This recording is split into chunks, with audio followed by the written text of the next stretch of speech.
and you gonna murder this one and murder that one. Talking all that bullshit. I'm gonna put it to you like this, yo. This is for the nerds, this is for the brainiacs, this what we deserve. Go ahead and play it back, you ain't gonna touch me, you not gonna do nothing, you are not above me. I bet you wish you was me, I know it, I know.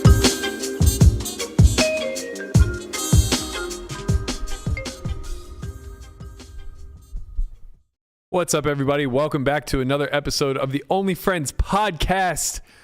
We are ready.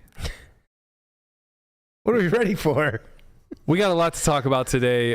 We have very quickly become the main source of just wrapping up what's going on out there in the world. Just yapping. And I got to tell you, man, I liked it better when we were just talking sports. I know, yeah. I don't know. I mean, look, there's room for a little a day of drama here, you know, maybe a story that catches a little fire.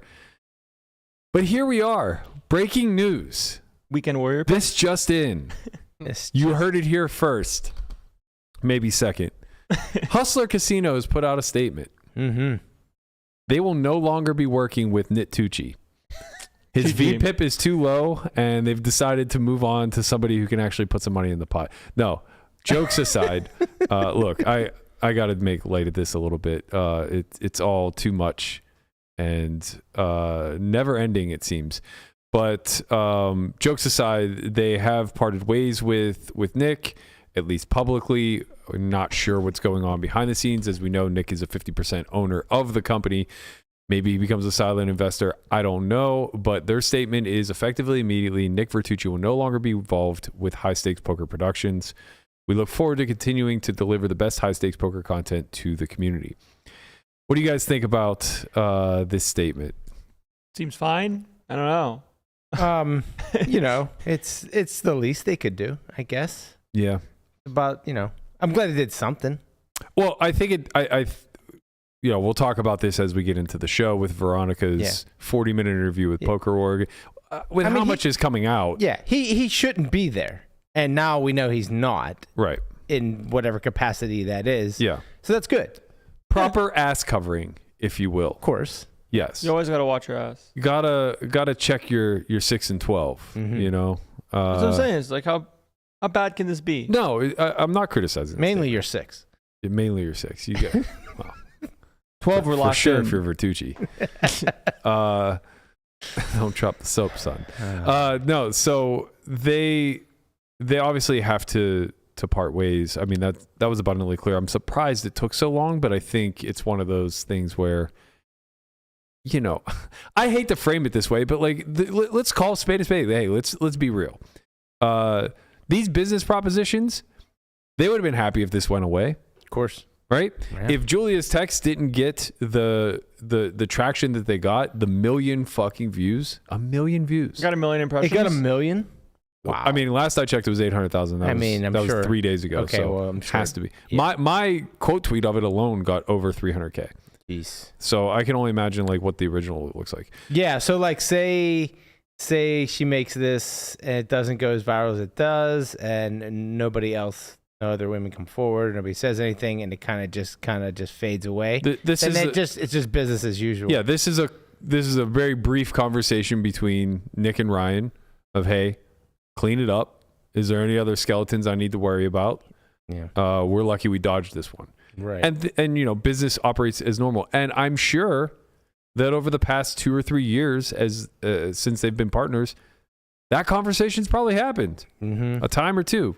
Again, I'm speculating, but just knowing the nature of business and knowing the nature of somebody like Nik, who now has nearly a dozen women coming forward telling their tales of how he made them feel uncomfortable. You know, it's a range, right? It starts with maybe 1 or 2 people say like, yeah, he made me feel very uncomfortable. And we're going to play a sashimi clip where that was kind of indicative. The Vertucci files are building. Right, yeah. And then there's other people as extreme as Lauren who worked beneath him that were let go under the guise of, you know, some sort of fuck up on her end, when in reality, now as the story comes forward, you know, kind of we heard in the Veronica interview, it's almost certain that he was just like, making a pass at her and she turned it down. Right. Nadia Magnus kind of came out and condemned Julia a bit for her interactions with Nik and basically said like, yeah, Nick's out of line for hitting on her in this manner.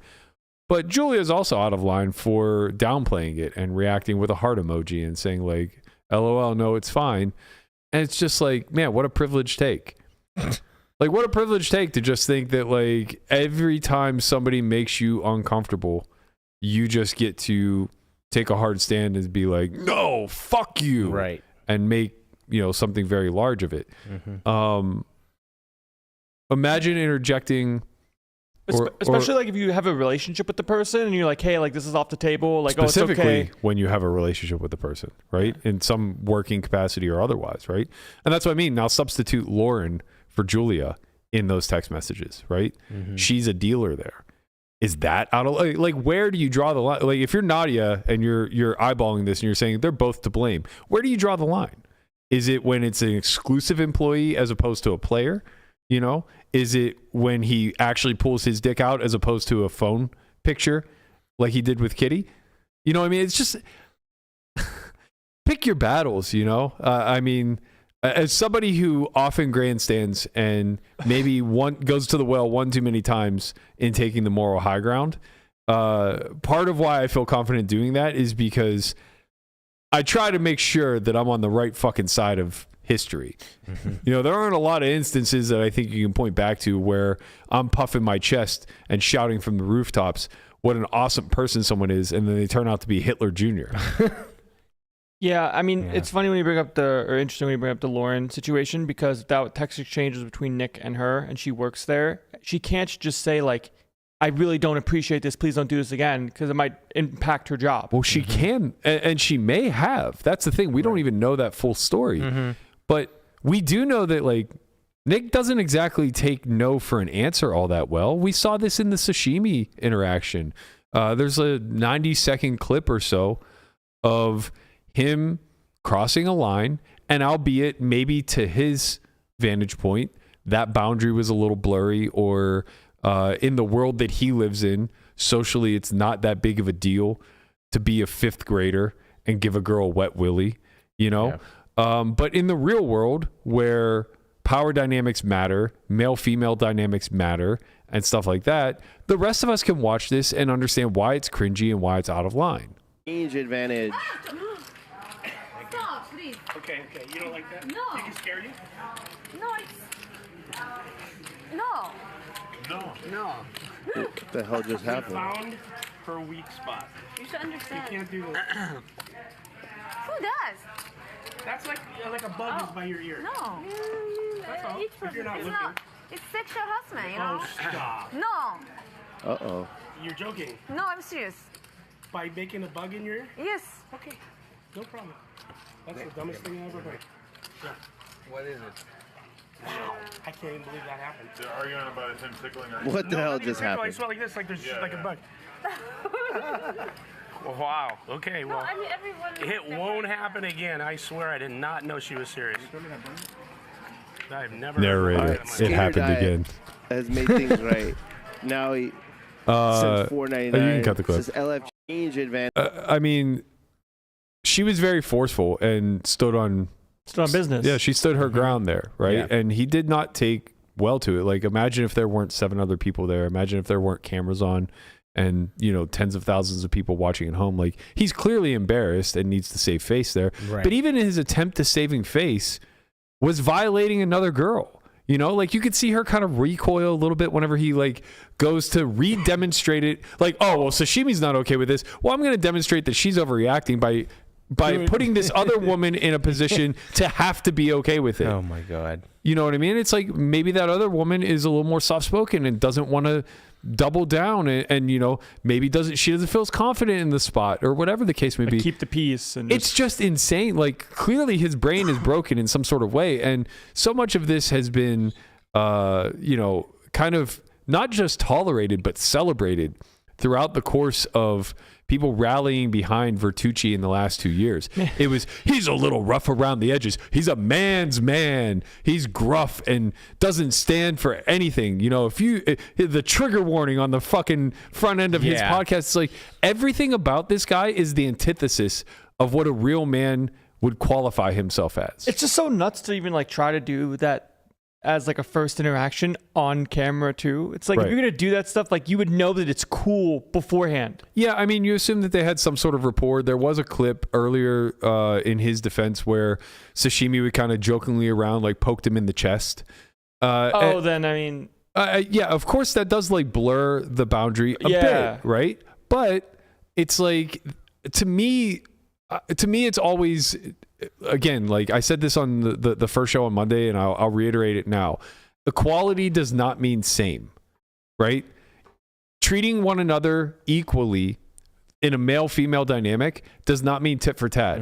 It does not mean that my boundary is the same as your boundary. This is just speculation because I have no idea. But that looked like that wasn't the first time he crossed the line with her. Right. Where she kind of like maybe, and like I said, I'm just speculating here, maybe made it clear to him before, you're crossing the line. And then he did it again. And that's why she had the reaction she did on the stream. Yeah, I have no idea because it obviously makes it much more blurry if like they've had that back and forth to some extent.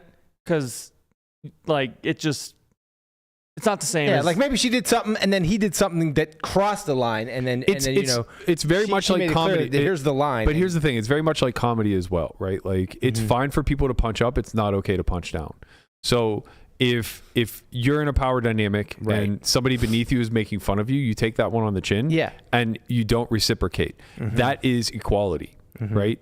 The equality there is you two are being treated differently, but it's leveling the playing field, right? And that's what I mean by equal but not the same.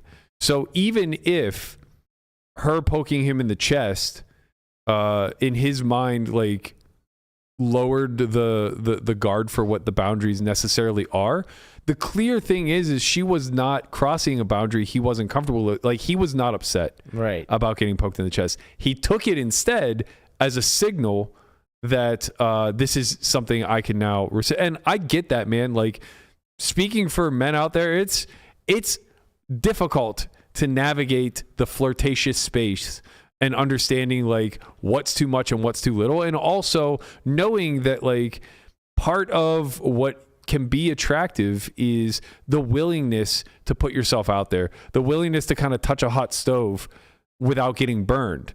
But every example we've seen with Nik is the opposite. He's smashing his palm onto a fucking fire and wondering why it smells like rotting flesh. You know what I mean? It's never just like, again, like, you know, maybe it was the way I was raised or whatever, but like you learn to lead with respect and dignity first. You don't want to do anything that would potentially embarrass somebody.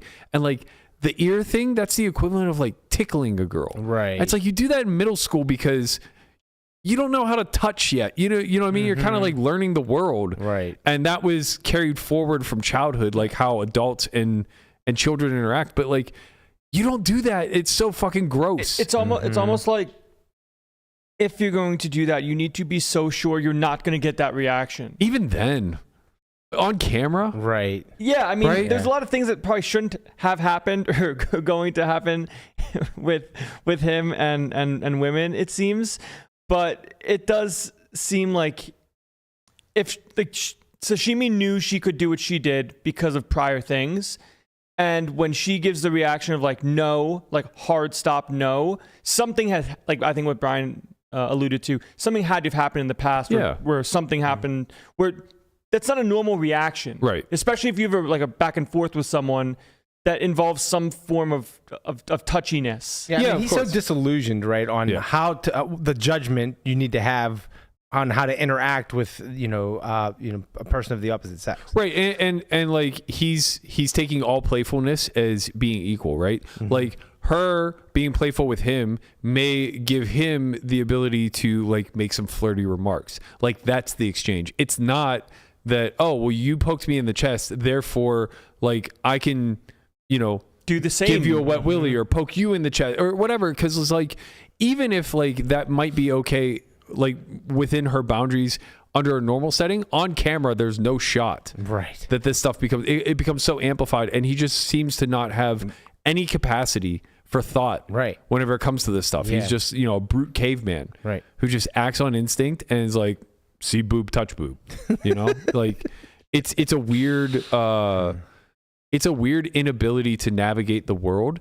And it comes from a very privileged position in the sense of, never having been told no enough, right? Like a lot of us learn through trial and error or watching others crash and burn. Watching others error. Right. And so it's like, we've all watched enough movies growing up where like that scene plays itself out and you just like kind of recoil like, and you just know not to ever be that guy. Or just have friends where it's like, oh, did I fumble this? It's like, yeah, man, like you can't do what you just did. Right. Like you learn through the experience of your friends or close. He metaphorically just got punched in the face. Like we all know somebody who just gets out of line way too often and they say things that they shouldn't say. And everyone kind of whispers like, dude, he's going to say something to the wrong person. He's going to get hit in the face. And that's how you learn. Yeah. Unfortunately, I mean, He did not learn. that's what it comes to sometimes. I think that's the thing is understanding where everyone's boundaries and personal lines are at, and you know what you can and cannot cross. Yeah. Like once you have that sort of relationship with the person, like if that was the first time Nik ever met Sashimi and it's not, it'd be like, you have no idea if she's okay with this. You don't lead by doing it. Right. But that's not the case. So you can't make that, for instance. It's a bad analogy. Okay. But I do understand what you're saying. Like rapport is a thing. And I think that that's the defense of Nik is he could easily say like, well, Sashimi and I did have a playful rapport. Like I didn't realize it was that out of line. And honestly, I think that that's probably why that clip in a vacuum didn't really blow up. I don't remember if we commented on it at the time. I'm sure I probably didn't miss the opportunity to say, yo, this creepy old dude is being creepy and old again. Right. But even if we missed it, like it's not that surprising that it kind of flew under the radar because it is one of those things where it's like we don't have any greater context other than that 90 seconds we just watched, right? Or the 4 hours that they were actually on stream. We don't know what the entirety of their relationship is. I feel like the weird or like the extra part that didn't need to happen was the explaining the situation to everyone else at the table. Well, that's. Yes, of course not. You know what I mean? Like, that's going into defense mode, right? Like Exactly. he's trying to justify. Precisely. versus just being like, oh, like I'm sorry, like won't happen Right. again, and just Right. ending it there. Yeah. Like, oh, like this is all I did. Like, see, like this isn't that bad, right? Right, Right. but that example, in my opinion, again, and I've been talking to a lot of people over the last few days. Some me throwing apologies, some me receiving, but the thing that I don't think I really ever understood until just now is that, and honestly, Veronica's interview triggered a lot of it in me getting a better comprehension of it, is that I often very much default to my judge of someone's character and feel very confident in it. It's something I've always relied pretty heavily on, and I don't feel like it's ever really led me astray. And for me, from day one, it was just always very abundantly clear who Nik was. Like you put a guy under stress and he acts a certain way, that by default is probably the character of the man, right? And so when you bring up the response to Sashimi here of how defensive he got and how he had to hold court and get the other 8 people at the table to see his side of things, Right. and basically denounce her complaints as being not valid, right? That's always been Nik. That's how he handled Jack 4. That's how he handled the scrutiny of what he should do potentially moving forward while their security was an issue. It's what led to us having beef and him being a petty little person back and forth throughout all of it, is that just at his core is who he is. He's a 5-year-old who never grew up, and anytime he's criticized, he absolutely feels like the world is coming down on him and he's the victim, right? And we see this now consistently in each and every one of these instances where a woman has come forward. He's spun it to his inner circle that he was the one being the victim. Right. So Veronica did an interview today with Poker.org. She released a bunch of texts that were placed in this article, and it's kind of highlighting a lot of that, right? So sorry, to close my point, I kind of moved on prior to finishing it, but that confidence that I have in being able to recognize who somebody is at their core based off of them in highly stressed moments, et cetera, not everyone has. And what I don't think I ever gave too much credence to until right around now, as I'm seeing all of the people come forward, it's not just Veronica. Veronica kind of framed it for me, but it's more so like the women that were portrayed, sorry, the women that were taken advantage of in this situation. I would look at a lot of them and I would be like, come on, like you guys had to have known to stay away from this guy. Not blaming them at all for the situation happening, but more so saying like, at what point was it no longer a surprise to you, kind of thing. And what I'm recognizing is that the methodology through which he was able to curate friends and loyalty was incredibly manipulative and full of gaslighting. And I, from the outside looking in, faulted a lot of people for falling for that. DGAF, Chin, Veronica, people that were like I would have considered to be friends, if not close friends, like all along the spectrum, basically turning completely against me in a situation where Nik rallied the troops of the HCL family. And, you know, at the time it was just like, how on earth are their loyalties so flimsy that, you know, this blowhard can basically convince them that I'm the bad guy in all of this. And I'm starting to realize it. It's like, this is what happens in an abusive relationship. Like, people gaslight and convince you that the other side is against you and so apt to take you down that your only support system is the person actually gaslighting you. Right. I think what happened in those situations independently is that Vertucci offered Veronica a platform and leverage, and he offered Chin seats or abilities to be a part of the family. Yep. And by holding that carrot over them. Same thing with DGAF, yeah. Correct. Yeah. By giving them like that legitimacy, by giving them a place to be able to not just make money, but be someone in the community.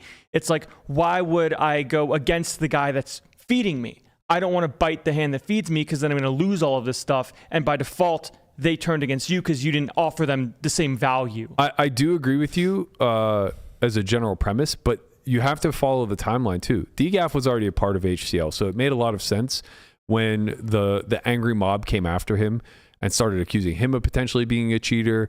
They were questioning. Which you never did. Absolutely not. And you could check the tapes. He somehow thinks you were part of that? I think that the noise just kind of gets, you know, all smashed together, and I was the loudest voice. So the fingers get pointed towards me. Like, I bet he doesn't hate Ingram. But I bet if you go back and look at the tapes, Ingram questioned whether or not DGAF was cheating because they have no relationship. I had a personal friendship with DGAF. I was going to go way above board to do due diligence before I would ever speculate that he's potentially in on something, right? And maybe even to a fault, right? Because like at the time, everybody was a suspect in some sort of capacity, and the internet was very much keyed in on him. Ironically, and it was for the better, but like I was very much like, no, I know his character, like I'll vouch for that. And Chin, who didn't have a relationship with them at the time, was kind of more like, yo, but look what the internet's saying. Like all this stuff's starting to add up, you know? Yeah, man. So that I get. Like he was already kind of indoctrinated in a situation where it was paying his bills. He was a byproduct of, you know, the Hustler Live blowing up, and he was orchestrating the Max Payne Mondays, and now he's taking all the downside of being a part of this, right? He's getting lynched by the angry mob, whatever, and now I'm the loudest voice. So, okay, I can understand. That's a very easy turn. All you did was say that the stream might be compromised, and that somehow turned the community thinking you think they're all cheaters. Because of the gaslighting. Yeah. When I said, and my stance was very firm, it was never Ryan cheated, it was never Vertucci cheated, it was never that I was certain Rip or Robbie or whatever were for sure cheating. It was this hand stinks, something doesn't add up, and the only thing that we know for sure is that there are security measures that are not being followed, right? So yes, you're going to be criticized for that because you're the management, you're the ownership. What happened thereafter was Nik gaslighting anyone and everyone who would listen, saying, this guy's a bad guy. He has an axe to grind with me. Like, he wants to see me fail. He wants to see me fail. Right, exactly. And a lot of people bought into that because they now become a united front against the angry mob who's pitchforking against them. And they think you're the leader. Exactly. I appear to be the leader of the angry mob. You saw that spill out into DGAF's response to you where he's saying that like, oh, well, no, you're criticizing us. Meanwhile, you know, you're working with a competitor in Live at the Bike. And it's just like, That has nothing to do. Literally apples and oranges. Right. Live at the Bike Yeah. couldn't have been any more above board. The fact that Houston Curtis had a past history of being a mechanic dealer literally has nothing to do with the stream itself when he's the producer. And he's following the rules that gaming has, correct? Not just that, but like he was additionally adding protocols that Hustler did not follow because of his experience as a former mechanic. Like they actually cut the deck out of the deck mate where Hustler didn't have that procedure. Just small things, right? But it's just distraction tactics, right? It's his own version of gaslighting, saying like, well, you say this, now look at that. And you're working with a known cheater. And I wasn't working with anyone. I was playing on a fucking stream. And what I didn't do was ever go back to the stream that I thought the security was bad on. Right. I don't even want to go further into to that yet because I think that's something that we can discuss in the back end. But where I was going with this is that gaslighting technique, okay, so he rallies the troops within. The thing with Chin and Veronica that made me feel so betrayed, that had me speak out so harshly against them, and I apologize to Veronica today because I have been like taking a lot of shots at her, and some of them I think are just and some of them I think are unjust, but none of them needed to happen necessarily publicly. But I felt so betrayed. Like I went back and I reread our text message conversation. She alluded to this a little bit in the interview today. When she started the podcast was post Jack 4, right? Same thing with Christian. Everything was post Jack 4. So somehow they got sucked in during a time where all of the scrutiny was on the thing that was sucking them in. And that was keyed around Vertucci. You guys may not remember this, but I made a post about Vertucci threatening to. He was basically blackmailing me in some sort of capacity because he had gotten a tape of me speaking to Raver, and he was threatening me with litigation and all this other stuff. And I said, "Fuck it, I don't care. Like I'm going to expose you for who you are." Right. And I put this post up saying like, "This man's threatening me with these actions. Just know that I own them. I don't give a fuck." We'll talk all about it on the podcast tomorrow. Christian, who at the time I thought was a close compadre of mine that I could trust implicitly, goes, "Brother, you can't do this. Like, you're going to face legal issues. You might see, too many bad things can happen from this. Let me defuse things." And, in the moment, like, I didn't necessarily want the smoke, but I was just willing to accept it. It's like, I did what I did, and, here we are. I'm not going to let this guy be a fucking snake and get away because of a technicality, right? So Christian goes behind my back, not behind my back. I was somewhat aware of it, but I wasn't condoning it. And he negotiates with Nik. You take down your post, Berkey will take down his post, and then we'll have a kumbaya session the next day on the podcast where you come on and we throw you softballs. And I was like, absolutely not. Like, I refuse to. So now at like 6 a.m. that morning, we're on the phone collectively, the three of us. And we're negotiating basically how this interview is going to go. And it's like, I have to be allowed to ask you this, this, this, and this. And Nik then replies like, okay, but no one else on the set can ask me questions. And, Melissa and you guys can corroborate this because I remember how pissed everybody was once he finally got off. And basically, if you guys go back and watch that interview, he accused me of being bad faith because I held his feet to the fire to some degree. But I was way fucking softer than I would have been if we didn't have this like collective agreement in place or whatever the case may be. I say all this because unbeknownst to me, not much more than a few weeks later, Chin slowly recuses himself of the Only Friends pod and then later the company altogether. He just disappears and vanishes. And where does he show up? Hustler. All of a sudden in bed with Vertucci. Yeah. So what I'm saying is, to your point, yes, he incentivizes these people with a carrot on the string. It's with DGAF, it was, "You're my guy, you're hosting Max Payne Mondays, like we're building the show around you." He was in his pocket, right? With Veronica, she alluded to this in the interview. She basically said like, "Look, I had a taste of being a poker personality. I wanted to remain important within the community. Me co-hosting my own podcast with somebody that was my polar opposite seemed like a great direction to take." And honestly, like, I get it. I completely get it. You think that you're going to be able to have more control over the situation than you actually do.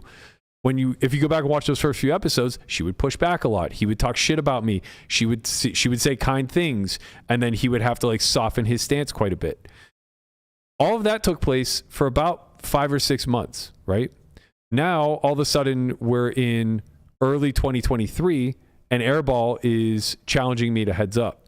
That's when it all really fucking flipped, though, right?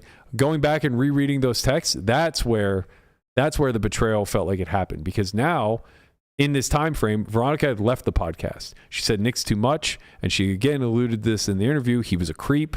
She had to put her foot down immediately out of the gate to get him to stop doing this stuff. He was just crossing boundaries left and right, and eventually he did back off. But he didn't back off of all the other stuff. He was waging war publicly, and all of these things that put her in an uncomfortable situation. So she left the pod. Well, as the Airball thing was brewing, she got talked into coming back. Nik said, "I'm going to change. You're my equal, yada yada yada." And slowly but surely, her messaging started to change. It started to position the world versus Berkey.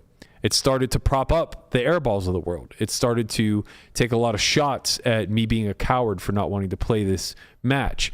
It, echoed the sentiments of Polk along the lines of she, to her credit, defended me against the scammer thing, but she never pushed back against the fraud of like, maybe he's not qualified or anything along those lines, right? So ever so slowly, it kept slipping further and further and further away until suddenly they're just all echo chambers for Nik. And all of this time, everything that he accused me of was exactly what he was curating in his own backyard. Oh, you just have an echo chamber of yes men who never push back. Yada. Man, go back and look at the episodes and look how hard we fought on air. Yeah. We had to go to fucking Big Bear to stop fighting. We'll fight right now. Right. I'll fight you right now. Yeah. It's like, it's a very difficult thing to do this every single day, especially when we're collectively friends and we have our own issues on the back burner, but we also don't script this. Yeah. I think to a degree too, we're somewhat privy to private information. So when we know you say things, you prepare beforehand. Right. And if we have a counter, we'd probably talk about it pre-show as well. And then come to some conclusion before having this unprepared debate, like fisticuffs match of, I think you're wrong and here's why. Right. But that's more for like hand history stuff versus things along these lines. And this isn't about you being on like the right side of it, more so like the details that happened not in public eye. Exactly. And so much of the time it looks like you're saying things out of nowhere, but you have more information than you're probably supposed to, but it doesn't come off that way because it's like, oh, he's just speculating things while you have text that you can't post on the internet. Exactly. Yeah, that's precisely it. And what we get from that is this war. Well, what is it good for? Well, that's what it looks like to the outside looking in, right? It looked like a me versus them or them versus us. They turned it into a them versus you. But what was actually happening was they were feeding the belly of the beast. Right? Like this thing was just growing and growing and growing. And that's why I had such a hard take yesterday whenever Airball put his statement out. So let's take a quick look at that statement. Sorry, Guapo, I know that you keep pulling up the Veronica stuff. I am going to double back to it, but it's all good. I'm just kind of trying to go in some sort of progressive order. Okay, so Airball put a statement out yesterday. He said, as many of you know, I have been a longtime supporter of HCL Poker Show and my good friend Ryan Feldman. No players have chosen to speak out at this time out of fear of losing seats or being banned, but I personally feel this must be publicly addressed. I'm appalled by the behavior of Nik Vertucci and deeply troubled by the additional allegations that continue to come out. His gross misconduct towards Julia, Lauren, and other women is inexcusable. Ryan has poured everything into building HCL into what it is today. He has always conducted himself in his business with the utmost integrity. Ryan has strived to create a fun and safe environment for players, staff, and fans enjoy poker, which is why Nik's actions are so disappointing. I firmly believe Nik needs to step away from HCL. Until that time comes, I can no longer support the show in any way.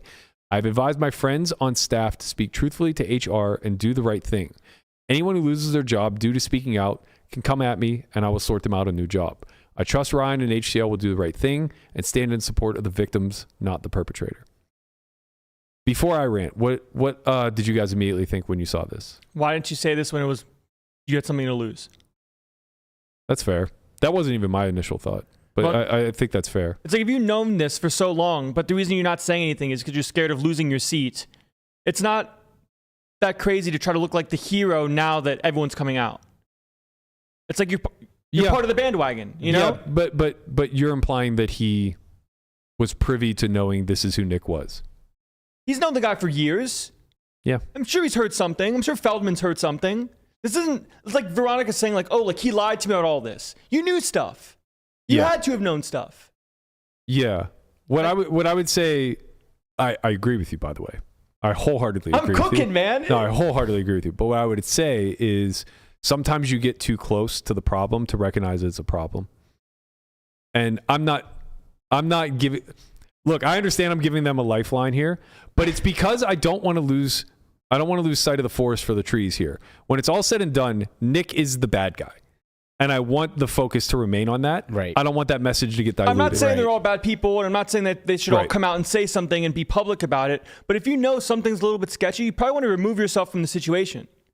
Yeah. Especially if you're an investment banker that makes all this money, the seats aren't worth that much to you then. I think that's another thing that the public as a whole probably doesn't understand about specifically those of us in this room. You, me, Brian, Guapo, like there's a certain ethical compass that we just abide by that dictate it drives our decision-making process, and we don't think twice about it. It's automatic, right? So like Landon's natural reaction there of, this guy's really fucking shady and I'm tied to him. I don't want to be in bed with this guy. Maybe I'm going to step away, is one that I think everybody in this room would have. But I don't think it's necessarily a defaulted response for most people. And I think that's kind of how we got here, right? Like, and to some degree, it's like the same criticism Nadia is giving Julia. That's like, unfair. That's just who he is. He's a nice guy. No, but like, it's like the unfair criticism that Nadia is giving Julia. It's like, oh, well, you could have just stepped away. It's like, yeah, but you're also doing yourself a detriment, a disservice of sorts, right? Like, there's a game that you want to play, and now this guy becomes a roadblock. That's unfair. You shouldn't have, Mariano doesn't have to step away. You shouldn't have to step away, right? So it's kind of the same thing. I'm giving them a lot of grace here because I wasn't so graceful on the internet yesterday. I said my piece and I meant it, and I'll reiterate it here today, but I want to give the other side of that coin too. I understand how people get into this situation. The criticism from me is the choice to be in it to begin with, not the choice to stay necessarily, right? Like, when most of these people found themselves inserting themselves into Nik's life, it was a time when he needed them most, not the inverse, right? Airball rose to the occasion when Garrett disappeared. Very opportunistic for Airball, but also incredibly helpful for Vertucci. And Vertucci took full advantage of that. You can look at all the proxy wars that the HCL family started, right? DGAF suddenly, has nothing but negative things to say about me anytime my name is brought up, where before we were doing interviews together. Like, would have loved to help prop that guy up. Airball suddenly playing $1 million heads up match in a format that he's never played, in a game that he's not all that good at, calling a guy a fraud and a scammer. Out of nowhere. Basically out of nowhere. Yeah. Claiming things that he has no knowledge of whatsoever, whether or not I'm a winning player in the games that I play, all while being exactly those things. A losing player in the games that he plays, a fraud and a scam artist whenever it comes to what he pretends to be within this community, right? So it's like all of these guys turn into minions and puppets, and they don't know that the puppet strings are being pulled. That's my criticism now is, well, it's awfully fucking convenient to save face at this moment. And I probably wouldn't have commented on Nik's post outside of good job, because the overarching messaging is incredibly important. And I think he actually did nail it, right? He's the first player to speak out, which is a big deal.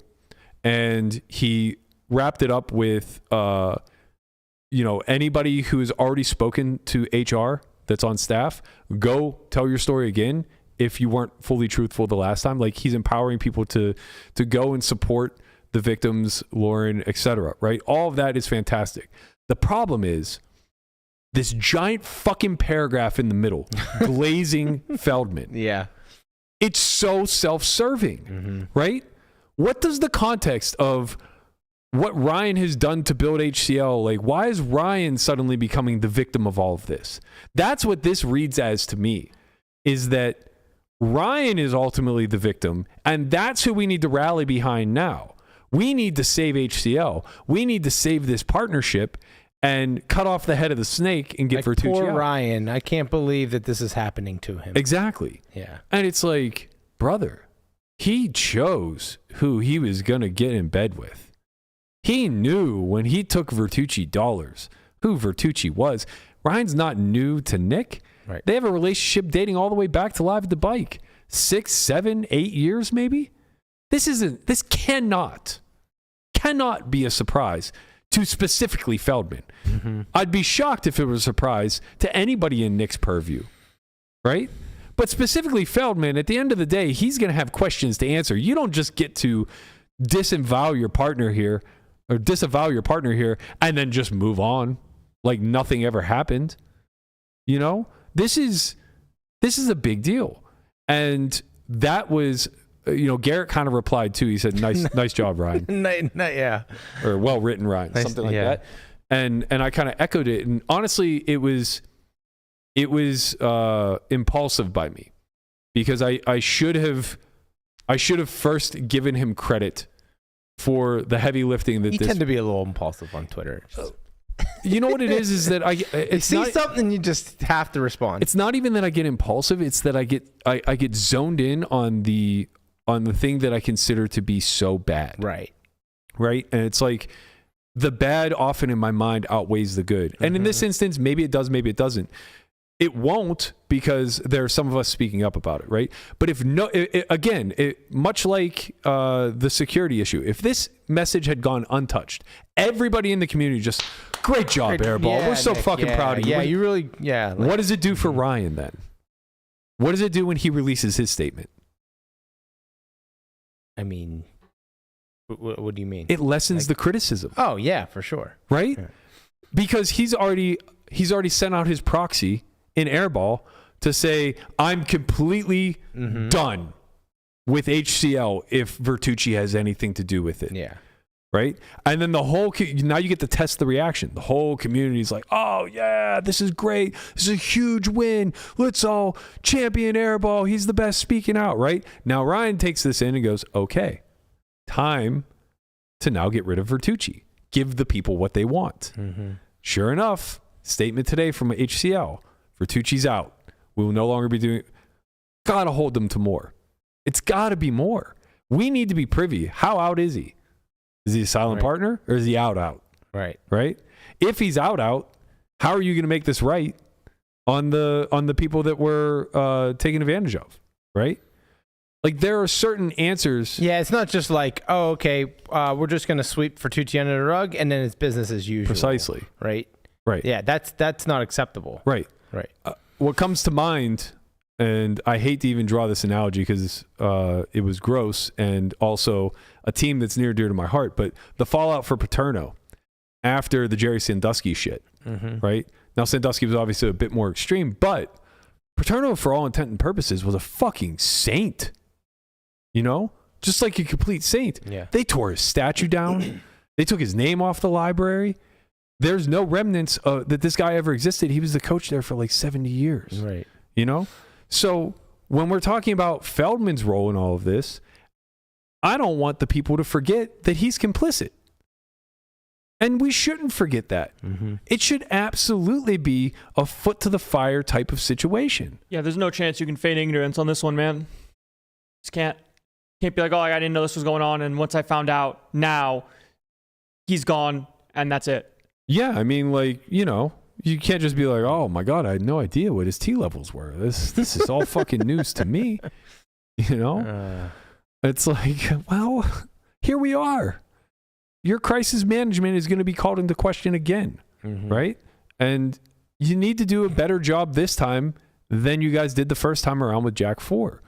So it's like, look, I understand that I'm out here grandstanding and taking a bit of a victory lap, but I do think that there was a lot of details that were just kind of laid to rest or went unnoticed that got us to this point. And I'm not here to say like told you so, right? That's not helpful to anybody. It's more so that I want to echo that sentiment that we had on Monday of like, we as a community allowed this to happen. Like, we got what we asked for in propping him up, in, rallying behind the notion of the family. Veronica talked about this a lot in her interview. Did you guys get a chance to listen to it? I did, yeah. Okay, so she kind of like opened with the idea that Nik ran HCL like a mafia. And I think that was like an open secret that was kind of like joked about. But she gave it a lot of credence, where it was like, people absolutely were not allowed to play on other streams. Right. They were expected to uphold the family in a certain way, the HCL brand. You saw Airball anytime he was anywhere, Poker Go, anything like that was going to get publicity, wore a Hustler Live shirt. Like, he demanded loyalty from his soldiers, right? And he deployed them at will. So I thought that was really enlightening. Guap, if you want to go back to that article, she released some text exchanges between her and Nik that appear to have taken place this past Sunday as shit was hitting the fan. And basically it started with, so it looks like this is Sunday, 8 p.m. She said in the podcast that she was in LA recording a podcast with him over the weekend. The plans were that she was going to have dinner with her family, but all hell broke loose Saturday night. So this is now one day later. She had already left LA. So clearly a conversation had taken place in between where he maybe admitted to some stuff. She said that like he would often twist the details. He said that Ash Kardashian, hit on him and asked him for an arrangement and all this other stuff, making himself be look like the victim. He said him and Julia had like a really flirty relationship, and that this is all taken out of context. There was another instance that she was asking about. So in these texts, you can see that she discusses that Ash was on Twitter Spaces telling everybody that it was unwanted advances from him.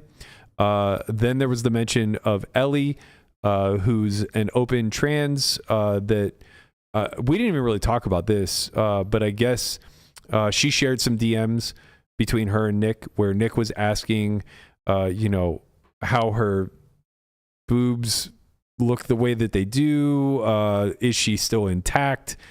Basically really wild, outlandish shit. And that was his verbiage, intact. No. Oh, okay. I think it's probably a little bit more crude than that. Yeah, I think it was something along the lines of like, do you have? He was disrespecting her pronouns and. Yeah. Right. And I think like the actual DM was like, do you still have a dick with an eggplant emoji? I was trying to be more. Have a little couth. Here we are. And then so Nik claps back and he goes, yeah, she's just saying that, and Ellie, come on, right? Like these are gaslighting techniques, right? Like, he's basically just saying, you got to believe me. You got to believe me. Why would you believe them? You know me. Right. And he's not offering any sort of tangible proof in return. She then goes on to say, like, I think you make the stories sound like they're in your favor. I completely believed you with this one, but the stories seem consistent among all the women. At some point, you're not constantly without blame. I think you're not telling me everything. And like some name redacted told you, I'm not going to be good if you manipulate the situation. So she was saying in the podcast, like, he kept saying, like, you got to have my back. You got to have my back kind of thing.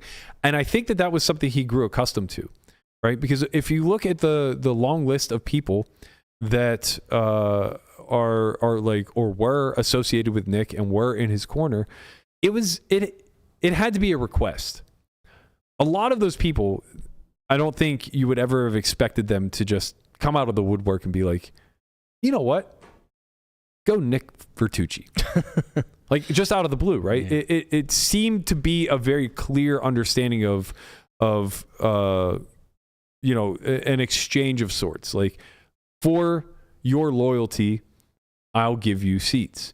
For your loyalty, I'll let you co-host, right? Or for your cosign of who I am as a person, I will reward you. And it's like, when it comes to people that, not even call it friends or whatever, or the family shtick, you shouldn't need people to vouch for your character for an incentive. Right. Yeah. That's not how relationships work. Right. That's just transactional nonsense. Exactly.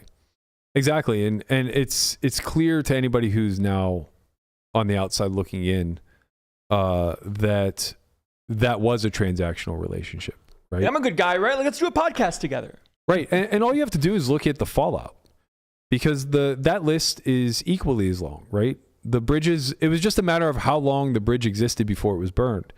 So, there was instances of people being briefly involved with HCL and then disappearing.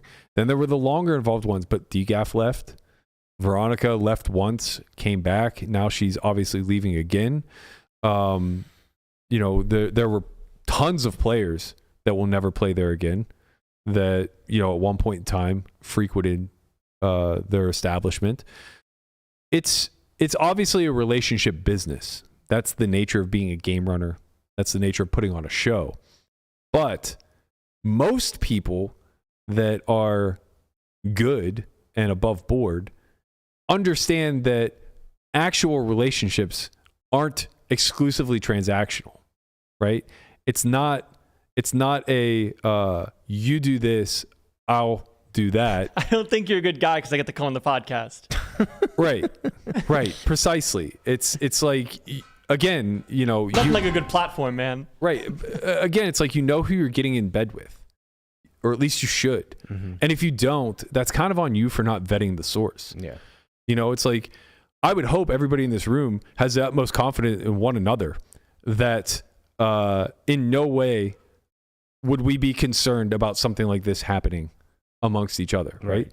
We've vetted the sources enough. We have enough trust in one another to know that not only do we live our lives in a certain way, but we're also looking out for those who are in our purview that have our backs. I would never put any of you in a compromising situation, and I would assume the same in return. Mm-hmm. And it's like, that's not this.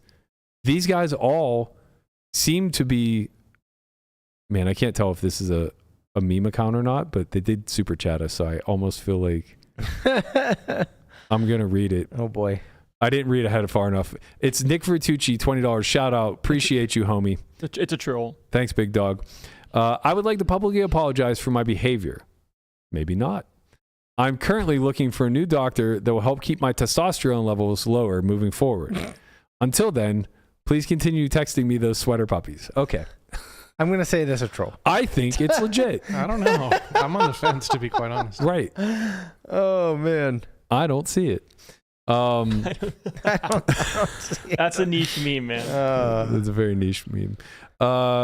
Okay, so getting back then to the response to Airball, as well as DGAF and like where we're at now. I basically zoned in on the fact that Airball's message, albeit a good one for the victims, was largely a pat on the not even a pat on the back. It was him throwing his support to Ryan. Right? It wasn't so much that he was condemning Nik. It was far, far, far more that he was throwing the weight of his support to Ryan, and that became abundantly clear to me. So I just replied and said, how far we've come from the days where the HCL family was backing their hero in $1 million matches to take down the guy shining a light on their cult's flaws. And I felt like that was necessary in the moment. Looking back, might have been a bit on the petty side, but I think the conversation that spawned off of it is worth something. So from there, DGAF replied, and he quote tweeted a follow-up reply that I had where Manny called me petty, but said he was here for it. And I just said, if I thought Airball was being sincere at all, I wouldn't have posted this. But this is a PR stunt, likely written by Ryan. I guess the better wording would have been likely aided by Ryan. Right. Like, hey, should I tweet this? Like, you cool with this? Look, what I'm positive of is Nik said in a bunch of the replies, Ryan told me not to do this. Fuck you. Absolutely fuck off. There's 0% that he said, don't put that statement out that makes me look innocent. Right. Fucking get out of here. Like, how fucking dumb do they think we all are? Every single time a new piece of information comes out, whether it's another girl being victimized or another situation where somebody cheated or some other malpractice happened on their fucking show, they put out some lame ass PR statement that 25 fans of the show fucking rally behind, and they puff their chest thinking like, oh man, we really got him again, huh? How fucking dumb do you think this community is? Right. Like, the average IQ is nowhere near as low as you guys believe it to be. It's just wild. But anyway, in that response is where I said I may have gotten a little bit too aggressive, like calling out the others that are in Nik's purview, where I said, quick to follow suit will be a statement from Veronica, Chin, Feldman himself, and possibly Vertucci if his lawyers let him. Now, I stand by that. That literally did happen. Veronica put out a statement today. I promise you Christian will say something along the lines sooner than later, denouncing Vertucci and saying he knew nothing. Feldman himself is obviously going to have to put out quite the fucking PR statement. And like I said, I think he has way more to... The second he says he didn't know is when everybody should just be fucking coming after him because it's bullshit. Exactly. It's just utter bullshit. How does he spin it where he does know and he's, the good guy? I would sell that show to Hustler tomorrow and sell off in the fucking sunset. Yeah. I would offer to be a consultant on the back end without my name in the credits, just very quietly going about operations, and I would move on in life. I mean, he's going to say he didn't know. Of course. He's going to say he didn't. Of course. Yeah. But I had no idea. Much like Joe Pa, you don't get to coach after that. Right. It's just like, I had no idea, and now that I do, Nik is gone. I'm good guy. Yeah, that's not a fix. Right. There was a culture that was... I did all I could. There was a culture there that was not only grown and fed into for many years, but it went unattended and unchecked by the powers that be. Mm-hmm. So it's like really impossible to remove yourself when you are 50% of the company. Right.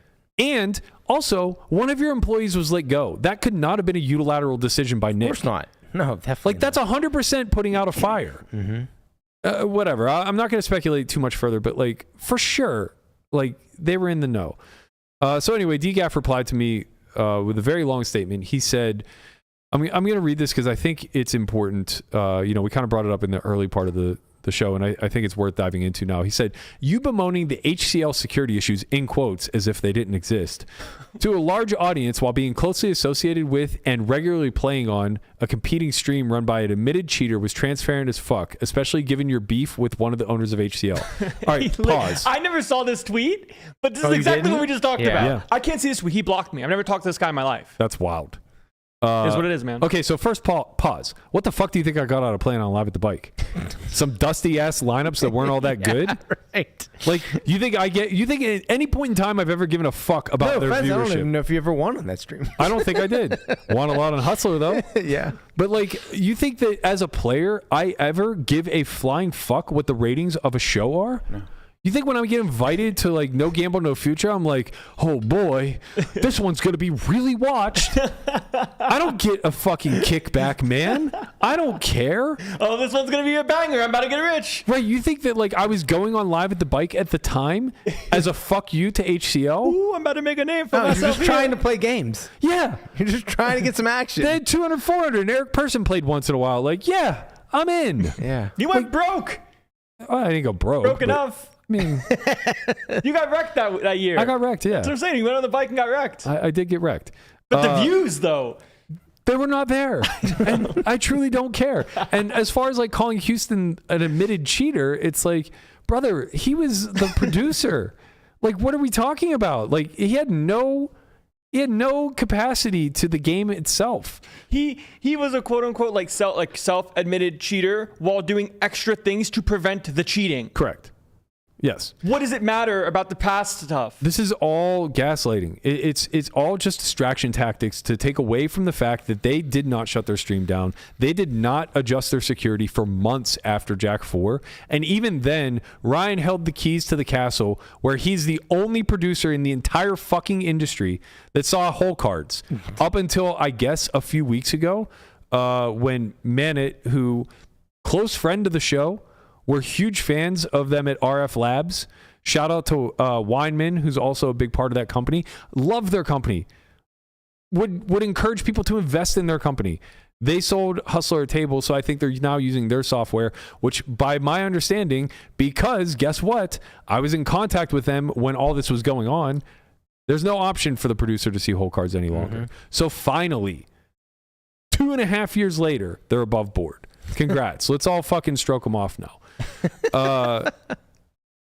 DGAF goes on to say, it contributed greatly to many of us who were giving everything we had to create a historic poker show, getting absolutely trashed by conspiracy theorists, having our reputations tarnished forever, despite doing nothing wrong.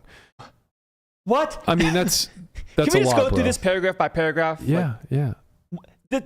These are all just words. Yes. All right, next paragraph. They're literally just words to portray himself as being victimized. Next paragraph. Which, to be fair, He was. I will acknowledge Yeah. he was unjustly Right. scrutinized. Yeah, he was. Right. But that's where it ends. It's not like the show itself Yeah. was unjustly Yeah. scrutinized. Right. But you weren't the one doing the scrutinizing of DGAF. No. That's the thing. No. But he's coming after you. Right. You were scrutinizing the whole entirety which, of for what it's the worth, stream. you're Right. a part of. Yeah. So like, yeah. Yeah, you're gonna get lumped into Yeah. that because you're part of it. But, Of course. Right. You're not pointing fingers saying you're the cheater. Of course not. So yeah, we branded HCL family out of solidarity. It had nothing to do with covering up any nefarious activities or us being any sort of a cult. It just felt good for a while after getting fucked so hard by people like yourself. Okay. Where's Brian? Yeah. Not me. No. BRYN. Where's he at? Yeah. Where's the chips that he took off of Robbie's stack? Mm-hmm. You know? Like, don't fucking try to play revisionist history here. We all know what happened. So they have an emotional support fake family? Yeah, but that's not what it was. Like, at all. It was them rallying together to put out whatever message Nik and Ryan were best served to put out. Right? And you could see it, like, down the line. Guys that I used to have working relationships with or otherwise hate me. Hate me. All the way from the commentators up to the fucking top of the chain. Some of the players that I play with here in Vegas have a certain disdain for me. But when we play together at the Bellagio, they're super chummy and they kind of understand my point. Like they hate the internet version of me or something. Mm-hmm. Doesn't make any sense. All I'm doing is reiterating what everybody's observing. Next paragraph, what we got? Airball's post does him no favors with HCL and clearly is in support of the women accusers. He's publicly nudging his buddy to do something tough that Nik thinks he won't do otherwise. He's also showing his buddy some love. Well, he knows Ryan's in a tough spot and he feels for him. Insanity. He put himself in a tough spot by working with Nik. Obviously. Yeah. But the nudging him to do a tough thing that he doesn't think he will otherwise do? What? How did you see this moving forward? There are a dozen women accusing Nik Vertucci of some degree of sexual harassment. You thought Ryan was just going to say, hey, heard about it, don't care. Yeah. We're just going to continue on business as usual. Nudging him to do a tough thing that he's not going to do otherwise doesn't benefit from this statement? What are you talking about? It's the biggest free roll statement of all time. Not only is it a free roll, but he does directly benefit from it. He immediately becomes celebrated as the guy who broke enemy lines. Yeah, When this is clearly calculated. his tweet did numbers. This came from a fucking PR firm, man. Like, they already did this once with Jack 4, where they hired a PR firm, they hired investigators, they spin the narrative, they get everything out that they want to get. Get the fuck out of here. His wife wrote this. He's had a change of heart because he has a daughter coming. Like, I would love to believe in the sincerity of Airball. But we've seen enough. He literally did a podcast 2 fucking weeks ago Where he just puffing lied. his chest and lying for 90 plus minutes about who he is and what he's done.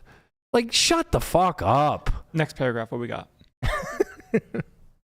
I want it to never end. Let's And just keep yet, going. here you are again, taking allegations against one person and turning them into allegations against a bunch of people who had nothing to do with them to your 48.3 thousand followers. 48.8. I don't even know if that's true. It was just a funny correction. What's the allegation? He's right. It's 0.3. Damn it. Then We need 500 people to go out there and follow Berkey right now. I think he's alluding to the fact that I'm being critical of everybody that was in Nik's purview. Basically saying, like, it's impossible for you not to have known or seen signs. And look, I get some of it. Like, Veronica doesn't live in LA. She's there a few times a month at most, maybe a few times a year, whatever. And it's like she hears Nik's side of things, and She wants to believe him. Like, that's the key in all this, right? She wants to believe him. Hey, you want to give your friends the benefit of the doubt. Right. So maybe she doesn't do enough digging to know that there's a problem here, right? Maybe she's not around it enough to start to question it. But Ryan works with him day in and day out. You know? Airball played on that stream for 2 straight years. And for sure, even though he's not playing on the stream now, he's for sure still in close contact. I know they're doing work together because they're all going to Cyprus together. They all, as of last week, Rob Young is having the entire HCL crew out to Cyprus to stream, and Airball's the fucking lead on the poster. So let's not pretend like he just vanished off into thin air and that relationship's been strained in some sort of capacity. That's a lie. The reason he got even, like, it's not spoken about that much, but the reason he's got probation from Hustler is because despite many warnings, he continued to swap chips for some other means so people could play in the game.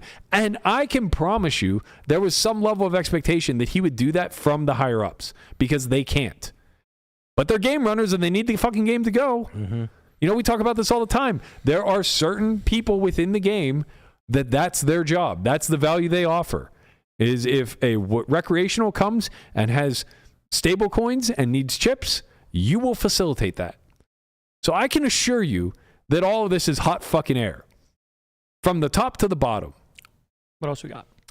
I've made peace with the fact that some will always think of me as a cheater despite having never cheated one hand in my life, / always erring on the side of taking the worst of things. I actually wholeheartedly agree with him there. Mm-hmm. I think Billy's very generous when he plays.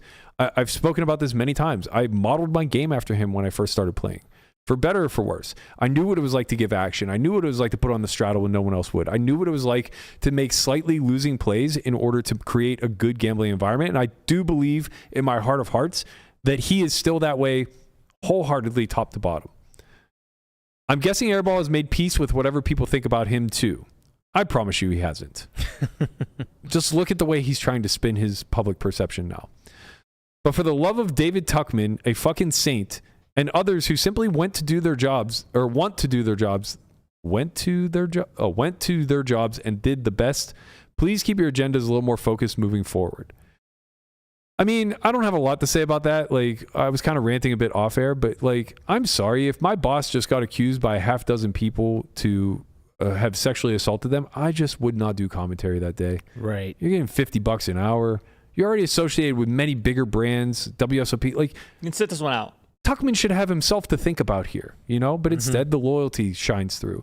And look, like, Tuckman and I have had like this ongoing beef for years for no good reason, all because I made a comment about how I felt like live stream commentary wasn't all that great. The irony of it all is I was solely talking about Live at the Bike, but I didn't want to name names. Yeah. And because Vertucci is such a little man, he rallied the troops and had them all convinced I was talking about HCL. Mm-hmm. To be fair, I didn't specifically say HCL is great, but I can assure you, if you go back and watch that episode and you listen closely, you'll understand that I wholeheartedly was talking about Live at the Bike at the time. So take that for what it's worth. My reply to DGAF was very much in the vein of like what we've talked about. I'm not going to read the whole thing, but I basically said like, look, man, I stood up for you the entire time you were under scrutiny. So the fact that the angry mob showed up at your door, just know I didn't place them there, and I did what I could to quiet them. What I didn't say was you didn't do the same for me. You very much helped rally the troops as the angry mob came back as retaliation. I said, you think my bemoaning the security issues did more harm than good? You think if I had gone silent that there would have been no scrutiny for you to fall under? The industry standards have literally changed, in part to our influence. We consulted directly with Andrew at Poker GFX. We consulted directly with Manon at RF Labs. Stream houses across the board have raised their standards and become safer, largely in part because we were the squeaky fucking wheel. This stuff easily could have just been brushed aside. Mm-hmm. Like, and if not me, it would have just been Ingram. Like, do you just want to have an enemy for somebody who's willing to be vocal for the right side of things? That's insane. It's wild that you saying that the stream might have security issues while they potentially have security issues is this huge deal. I mean, we're still talking about it 3 years later. It's absolutely batshit. It's literally like I lose my mind every time it comes up that somehow we're in such an intelligent community and we can't understand these simple mechanics. and fall for such like shallow gaslighting, right? Like, Berkey's just doing it for the click. What the fuck do you think I get out of this? I see the YouTube check every month. It's pretty ginormous, Matt. Oh, we make $300 last month, something like that. Something like that, 220. Yeah, 220. Yeah. I mean, if I were doing it for the clicks, I can fucking assure you, we would not have a day dedicated to Weekend Warrior. Okay. Like, I do it because I Shout enjoy out to Conrad. No more scratch chat either. Yeah, like I do this stuff because I enjoy it and because I feel like there's a place for it in the community. But like, you know, every time that notion gets brought up, it does make me sit here and question, like, why am I doing it? Right? Like, these idiots think that I'm just, you know, somehow desperate for attention or whatever. Rich off YouTube. Yeah, rich off of YouTube. Like, do you have any idea what I make an hour in poker? I don't need to fucking be here. Like, this is a hobby. We're thinking about burning it all to the ground. Yeah, like, this is a fucking hobby. And like, if like it turned out that there was absolutely nothing wrong with the security, then you could be like, maybe they were doing it for the clicks. But you know, that's not the case. That simply was not the case. Obviously, huge concerns, and we brought those to light because it makes the community more safer, more secure. That's what we want. We want people to be able to play and not have to worry about getting cheated. You couldn't take this stance if they followed gaming. Of course not. Oh. I would never take this stance against PokerGo. Right. I know they're above board. Right. It's very easy, right? That would be but nuts. Imagine the clicks. Right, imagine the clicks. Yeah, nobody would fucking care. I wouldn't care. It'd be and very hard. And they say, like, you're talking out of your ass because they follow rules. Right. Of course. But don't you know that the ones that break the most successful people are the ones willing to break the rules. That's true. That ironically does feel so relevant now. So you know, the long and short of this is like we often get villainized here for being willing to pipe up and not take a soft stance on others in the industry that we think are doing a very bad job at whatever it is they're doing. And I'm not going to back off of that. Like, I don't care. I don't need to be liked. That doesn't really mean all that much to me. I enjoy being able to do this kind of stuff, but it has a shelf life too. Like, we'll disappear. And God willing, somebody else will fucking step up and be the voice of reason when there is none. But I would hope, you know, people think I'm super combative and just love to pick fights and that it's my entertainment, but I compel you to go back in time and find where I took a shot and missed, like a big one, you know, like I threw a haymaker and just flat out missed. The people I go after are bad fucking people. Yeah, that's it. You know, it's like I don't do this haphazardly or just off the cuff. We put a lot of time, effort, and energy into figuring out like what's what. And whether you want to believe it or not, a lot of people confide in me. You know what I think it is? I think in all of these cases, you have taken a side and it makes you the common denominator. Right. So they think that you're just out here looking for the fight. That's for sure true. Mm-hmm. Yeah. But if you don't say anything, nobody else will. Right. And you're like, I don't want that to be the case. Well, times change. We'll see. Now you're getting rich off YouTube now, you know? If I win this fucking Circus Survivor, I can tell you right now. Goodbye, podcast. Goodbye, poker. Hello, Tahiti. It's going to be me, the pups, and a cabin in the woods. The irony of if I made $7.5 million, my version of lighting it all on fire would be moving into a cabin in the woods. Right, yeah, exactly. Well, I'm finally rich enough to be poor, guys. Mm-hmm. Yep. It's a beautiful living world. off the land. Yeah. You're going to start making Instagram content of you breaking logs in half right for the thirst. Yeah. Those are no joke. You'd be out there like Rocky IV. Now that you're doing for the clicks. Rich off Instagram, baby. That's fucking now we're right. talking. That is absolutely right. Yeah, I don't have a ton more to say. Obviously, if you guys haven't watched the Veronica interview yet, you definitely should. I think it shines a light on a lot of what we've been kind of speculating throughout all this time. And honestly, like, I also feel like it's really important that, I said my piece as far as like how I feel about everybody that was kind of rallying behind Nik throughout all of this. But I would like to reiterate that, like, I don't think that we should be turning our attention to that, right? Like, yeah, I took maybe an unnecessary shot at Airball because I thought that message was bullshit. And yeah, maybe I shouldn't have lumped in like Veronica and Chin in the collective of people that were going to have to back away from Vertucci very quietly and slowly. But the important thing to recognize here is like who the bad person is. And it 100% is Vertucci. Yes. There will be fallout from that. And we can turn our attention to that when necessary. But for the time being, the most important thing, in my opinion, is to continue to support everybody that's willing to come forward. Encourage anybody else that has details to share to do so. Support them unapologetically, not tone deaf like Nadia. And I think like ultimately start to demand some retribution for the people that were affected, specifically Lauren. Like, we still haven't heard her story. It's going to be one that I'm sure is going to surface within the next few days, and can only imagine to what degree we're going to have some level of empathy for her.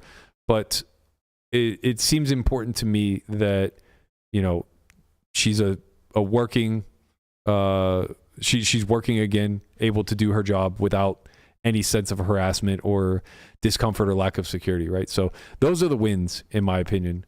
As far as like what HCL does moving forward, I don't know. I don't care personally. Like, I'm done speculating on what businesses should do in times of crisis. Hire someone. I don't fucking know. And whatever you as a community want to do with this stream, like, by all means, watch the Lodge, watch ACL, your choice. I don't care. But I would vote with my wallet personally. Like, always, first and foremost, I think the thing that the community forgets is that they have a voice, and it starts with their attention and their dollars. You guys have anything to say? I mean, I think like, you shouldn't, like, try not to get in bed with people that are bad people, right? It's just like it's gonna come back to bite you. And what it ultimately does is it empowers these people even further and then it allows them to continue to abuse people, to harass people for longer. And so, like, if it's just, if you're going to, see somebody that is, is not above board or might not be above board, and you think you can get some kind of benefit out of it, just move on to something else, because you're just going to empower these people even further. Yeah, it's very hard to have the stance of, I didn't realize he was that bad of a guy, when you were someone that was. And I mean, that can be the case in some capacity along the line too. I mean, there's obviously some people that, were involved in Hustler of some capacity, probably that didn't know. But like, yeah, for sure. If you do, or like don't need to know, like the dealers don't need to know, right? Yeah. What or they're people that up. play on the stream to a degree don't need to know. Like, you don't go after people that play on the stream that aren't family adjacent and be like, oh, like, how dare you play on the stream? Yeah. Like, Rampage has played on the stream millions of times. No, there's nothing on him with this. It's more so like, well, you were there for him in this time where everybody was questioning his ethics and all this other stuff, and you vouched, you all hard vouched in some capacity for this man. Right. What have you to say now? And they're all the Homer gif. And it's like, I get it. Like, that's what you should be doing. It's just kind of, it's difficult to palate, I guess. But like you said, at the end of the day, you're right. The main bad guy in this whole thing is Vertucci, obviously. Right. Yeah. Right. He's in the fucking muck. He's in the muck. Let's get in the muck.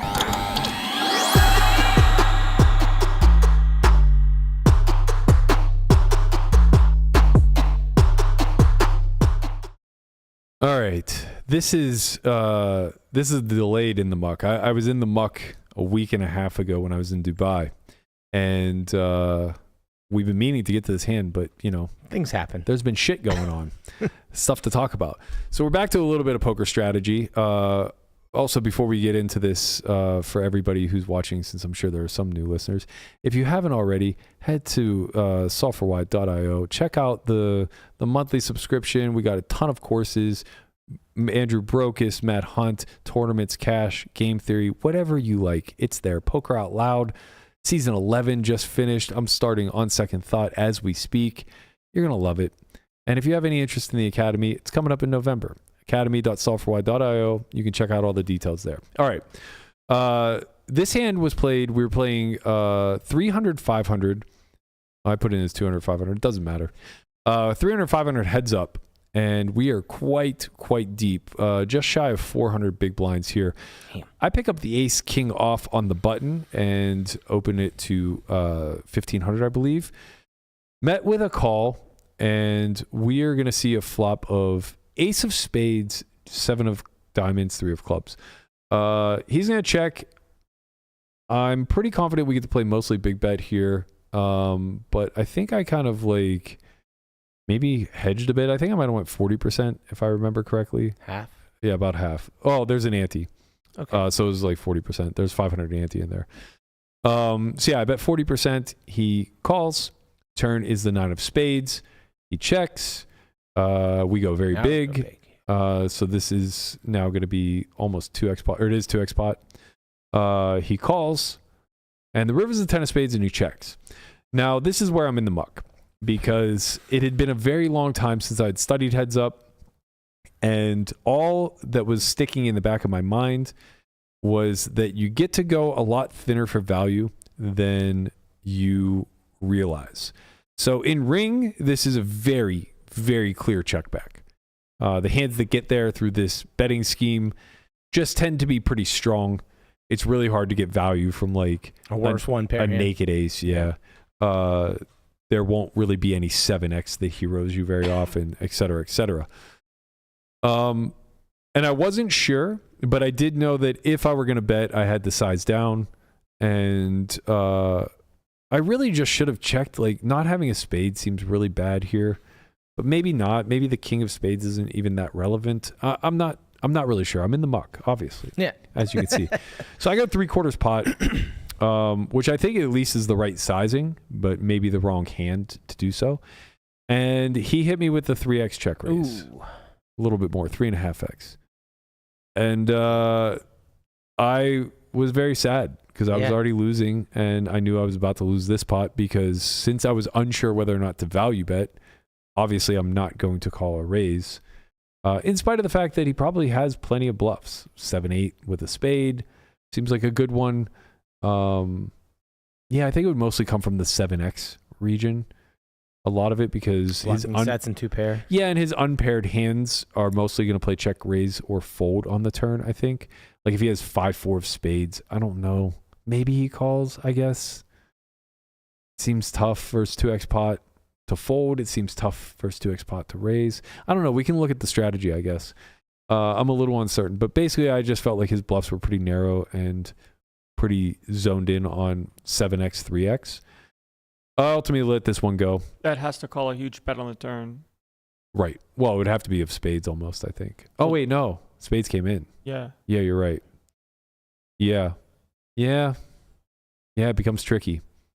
We'll take a look at what the strategy is, but you're right. Maybe it's not even very easy to find bluffs there. That fold seems reasonable to me. I don't know, man. It feels thin, no? He has an ace with a spade that pays. Yeah. Hard to fold or that raises. heads up. No. Maybe sometimes, but the default will just be the bluff catch. Yeah, I would think so. I folded. I didn't ask him what he had. I probably should have before we did this. I would imagine it's like the bottom of value if it even is a value bet. So your reason for folding, and you're folding the bottom of your value range. So. Yeah, that's true.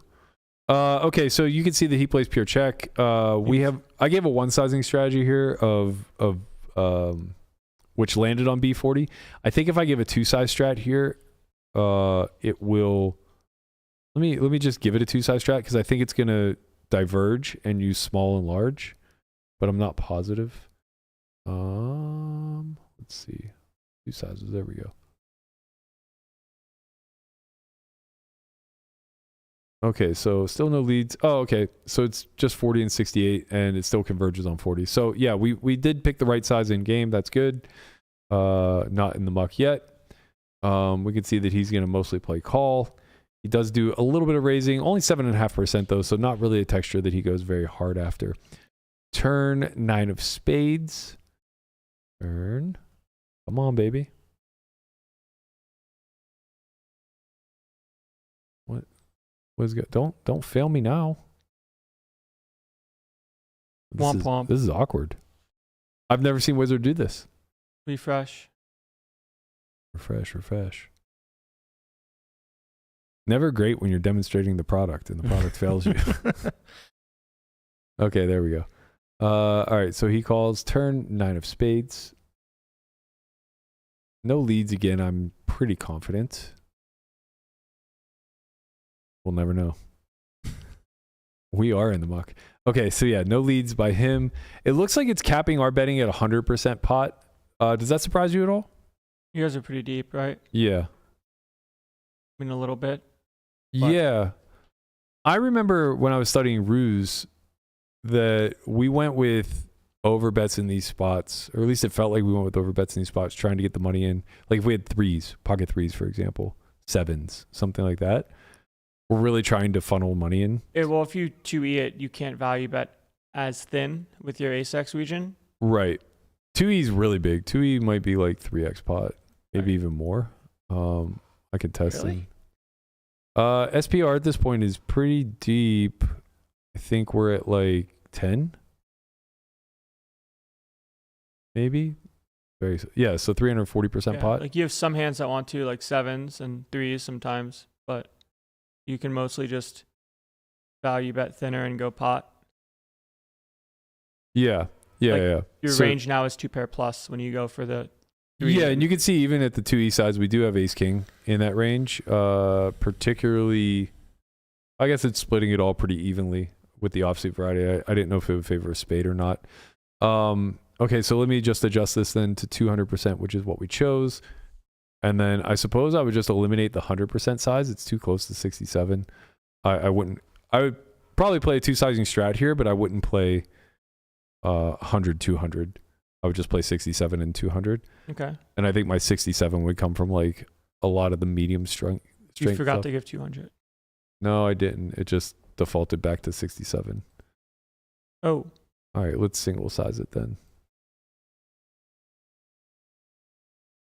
So that's interesting. If given the choice of an extremely large size or a middling size. Wait a minute. You made it 200 big blinds, not 200% pot. I was going to say, because it said 1,700% bet. Aha. I was about to say, wait a second. That can't User error. Yeah. This one. I don't think 1,700% is an option.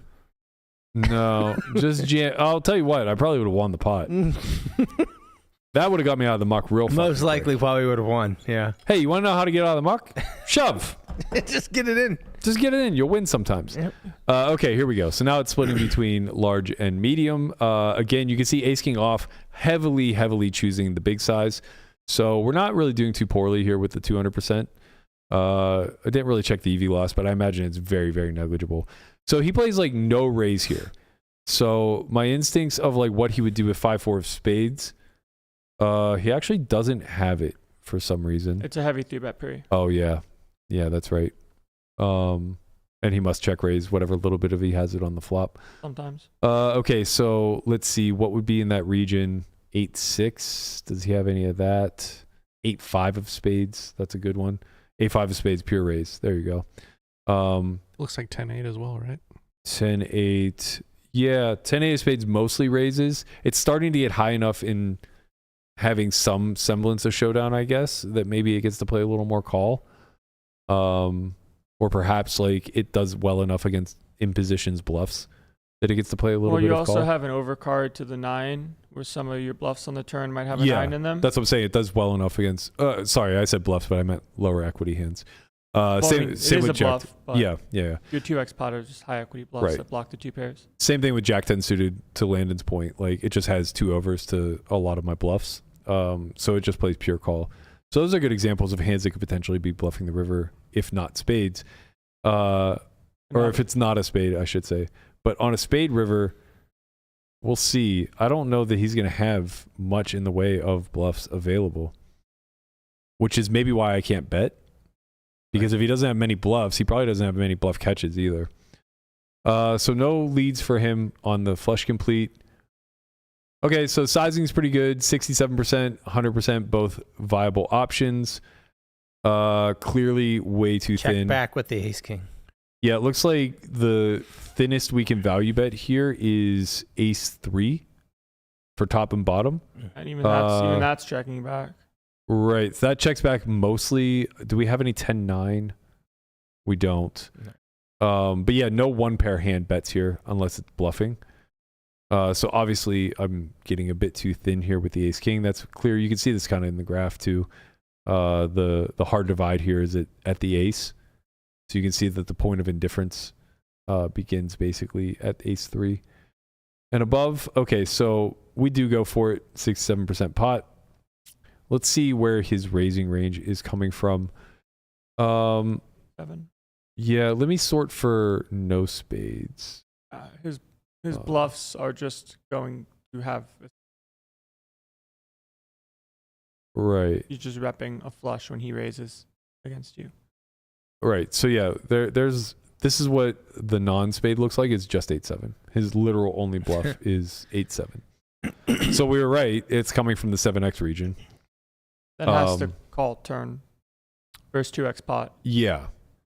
Right, which is another thing that you're asking for a lot. I was making these uncomfortable calls, and I could see his shock when I would show them down. Like because he truly only played overbet on turn, so I was making a lot of second, third pair calls because I know that they have to be in there at some, and I was just trying to use discretion based off of their side card. Like, oh, okay, well, this kicker is better because of interaction, or this kicker is better because it unblocks certain things, whatever. And oftentimes, like, that would be met by check on the river, and I would just win with like third or fourth pair. And I could see how shocked he was that I could ever show up with that hand, which makes me think that like this 7x is just not there, really ever, right? And well, it isn't there really ever in theory. Like, no, it's in there practice. Right, it's there a little bit in theory, so it's probably going to be not that often. Right, like near zero, if not exactly zero in practice. And conversely, I could see hands like 10-9, 10-7, 9-7. I could see him potentially playing them too fast on the end and actually playing raise with these. So he may not have bluffs, but he may be merging like going too thin his for value. Yeah, like way too thin. I mean, that would be nuts to try to raise here because the size is supposed to be all It's supposed to be all in. He chose slightly less. He chose a custom size. And the custom size kind of indicates that it's targeting very loose calls. Yeah. Right. So it's kind of like a merge because he may actually get me to fold better. Right. Like there could be a world where I just value bet ace 3 and then get raised and probably just muck. Depending on, if you have a spade or not. Right. Yeah. I mean, if we look at the defense versus jam, even though he didn't jam, he mostly jammed. You can see ace 10 and ace 9 are pure folds. Yeah, wow. Right? Like I would never fold those in game. I don't have calls. I was looking. I was like, "Where's your calls?" I don't. How do I not have a call? Is that because you have the? Oh yes, filter on? yeah. Good call, Brian. Okay. Good call. User error. Still don't have calls. There they are. But yeah, all my two pairs just fold. Yeah. Do you call with the set without the spade? Bro. Yeah. Yeah. I almost called ace king. No. I mean, I'm looking like. I bet ace king. No, like, yeah, I called. meant look at the machine. I know. Yeah, I call. Yeah. Yeah, you have to Yeah, call I with the just spade because call. you block their flushes, even though their bluffs come from 7x. Right. You're more concerned with. Well, that's why blocking you the pure value. fold the 7 of hearts, 7 of clubs. Yeah. I wasn't sure how the Yeah. suits looked, but Yeah. there we go. Yeah, man, I would have a really hard time folding. If you just have set no spade, Yeah. and you have to have a kind of heart. Yeah. He also didn't go all in. Right. So Matthew, it sounds like you made a good fold. I Well, made he a good made- fold, but the bet is incorrect. He made a bad. We need him holding both sides. Yeah. No, man, you lost this one. You got to check the river. Give him. Yeah. Give Well, him unless like you're exploitatively thinking that ace X will pay too much and not bluff because Well, of course I was thinking that in real time, but I don't think that justifies it because he's too capable of turning some hands into bluffs. I think he's too capable of converting and taking a hand like ace 8 offsuit with a spade I'm that just thinking, plays calls sometimes, and then just being like, nah, I don't win enough. I don't win enough raise. Yeah. And then just me getting dumped on, you know? I mean, we can look at a different river and see if you have a value bet or not. Oh yeah, that's probably worth considering real quickly. Because the issue here is just like the value threshold. When you put money in, he can just defend with flushes or two pairs or hands that are better than yours. Yeah, I suspect on the 10 of hearts. I think you would value bet the time. It's gonna be close. I bet it mostly checks at worst, or at best rather. At worst. Oh, the sizing goes up. Interesting. Oh, wow. Ace King. Well, that's because the sizing went up. Oh. If we give it the custom size, I bet 67. Yeah, 67, I bet it's 150 and 67. Yeah, I see. it might. Well, it was just 150 or all in. And it doesn't even see 67 is useless. Right. It's funny. It value bets Ace Queen for 67, but not Ace King. It's because you get called by some hands with a king side card. Probably King 10, King 9. Yeah. King 10 of spades. Yeah. Oh, that 3-bet's pre probably. Right. I mean, you can just click the button and then we'll find out. Like King 7 suited. Yeah, Yep, that would there make it is. sense. Yeah, King 7. So you can value bet Ace Queen on blocking the King high kickers. Yeah, there's a little bit of King 10. Yeah. Okay. Makes sense. But yeah, King 7 just so drastically niche. outweights Queen 7. That's just Either so way, it's niche just like nonsense. Yeah. just don't custom size, bet 150 and cut those hands out. I guess where I'm going with this is like if you value bet Ace King on that river, you see a lot of the Ace X's or Ace X that's folding for him pure, like the Right. Ace lows. Yeah. If those just start calling at more than it's supposed to, Yeah. you're gonna start value betting Ace King. Correct. And then yeah. have to deal with a tough decision facing raise. Right. But that's just how the game looks when Well, you're busy. Hence why I was in the muck. Mm-hmm. It was a big seemed- fucking swing for me, It kid. seemed reasonable. Like betting river seems reasonable if you think he's paying too Ideas much. there, execution not so good, I would say. Right? Like it's good to have the idea. I think Ace It's and an then slap inaccuracy, yourse- not and then an error. Yeah, but it's good to have the idea and then slap yourself on the hand and say, not this time. I think you know? with your, I guess, thoughts on the spot, if you had Ace King with a spade, it's nicer to go for the B67 just because you do block the flushes that he can raise for value. Yeah. I might actually call too, And which would be fucking compounding error. Right, but bet folding Right. Yeah. seems like nicer with that one. Yeah.